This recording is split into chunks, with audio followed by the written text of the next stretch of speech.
Hello everyone, అందరూ ఎలా ఉన్నారు?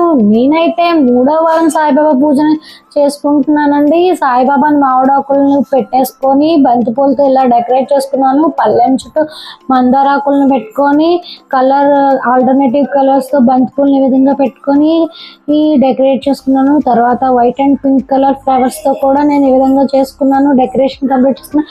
ఎలాంటి డెకరేటివ్ వీడియోస్ కావాలంటే మన ఛానల్ని సబ్స్క్రైబ్ చేసుకోండి. ముందు షార్ట్స్లో నేను డెకరేషన్ వీడియోస్ కూడా పెడతాను. అయితే సాయిబాబా వ్రత కథని మొదటి వారం వ్రత కథని నేను నా యూట్యూబ్ ఛానల్లో ఫుల్ వీడియోని అప్లోడ్ చేశాను. మీరు చూడకపోతే తప్పకుండా ఒకసారి వాచ్ చేయండి. తర్వాత నేను సాయిబాబాని డెకరేట్ చేసుకున్న తర్వాత దీపారాధన చేసుకొని నైవేద్యాన్ని సమర్పించుకొని వ్రత పుస్తకం చదువుకున్నాను. అష్టోత్తరాలతో 108 పూలతో పూజ చేసుకుని తర్వాత వ్రత కథని చదువుకొని హారతి ఇచ్చుకొని ఈ పూజని కంప్లీట్ చేసుకున్నాను.